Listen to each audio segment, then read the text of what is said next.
नाज़रीन, लाड़काणे में ईद उल अज़हा के सिलसिले में कुर्बानी वारनि जानवरनि जी ख़रीदारी में अञा ताईं का तेज़ी नाहे अची सघी। सॼो साल माल पालींदड़ माण्हू मार्केट किरियल हुजण ऐं वायरस सूरतहाल सबबि सख़्तु परेशान थी विया आहिनि।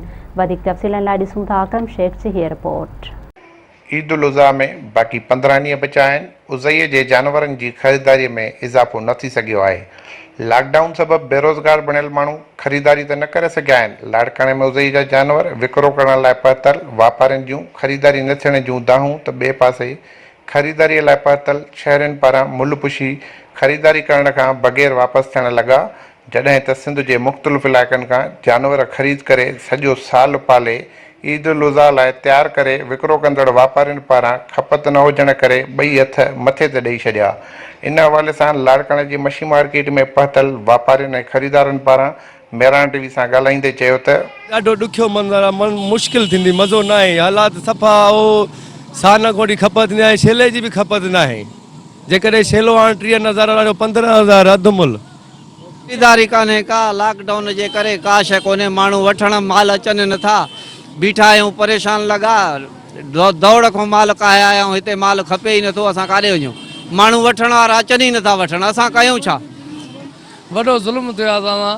हे ॾिसो साईं 20,000 ने छेलो वठी आहियूं, 10,000 था चवनि, असां काॾे वञूं, वॾो असां आधार आहे।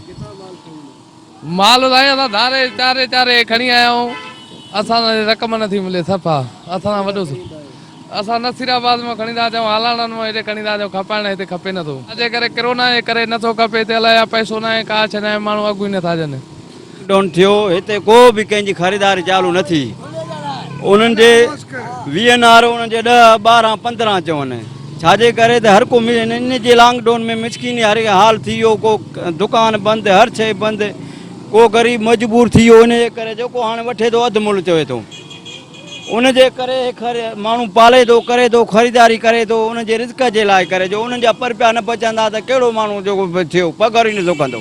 छेलो वठण आया आहियूं उज़ईअ लाइ, अघु ताईं हाली त वापारी वॾा अघु महांगा था ॿुधाइनि, ग़रीब माण्हू पर उज़ई बि करणी आहे असांखे, आहिनि बि माल महांगो, रेट साईं माना नंढो आहे त माना 25, 24 ईअं मिले थो, वॾो आहे त 50, 40, 45 ईअं मिले थो अघु छेले जो। पर हाणे दौरे हिसाब सां हर कोई जीअं महांगा बि थींदी वई आहे, इमरान ख़ान जी हुकूमत महांगा बि थींदी वई आहे, उन हिसाब सां छेला बि महांगा था मिलनि। हेॾे घणो घटि आहे, उनजी वजह कोरोना जे करे, छा जे करे माण्हू अचनि था, मुल्ह चुकायूं वञनि था हलिया, ख़रीदार हीअं रुपए में को 4 आना 2 आना, बाक़ी मुल्ह न आहे। हा वॾो बाबा जी नाहक आहे, ॿकरी आहे मुंहिंजी हेॾी सारी, मुल्ह ई नथा ॾियनि।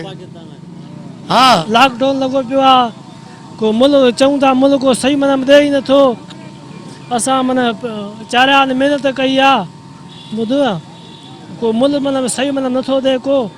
ज़रूरत इन ॻाल्हि जी आहे त वफ़ाक़ी हुकूमत महांगाई ते कंट्रोल करण सां गॾु हिन ईद ते लॉकडाउन सबबि बेरोज़गार बणियल ग़रीबनि लाइ पैकेज जो ऐलान करे त जीअं को बि माण्हू ईद जूं ख़ुशियुनि खां महरूम न थी सघे।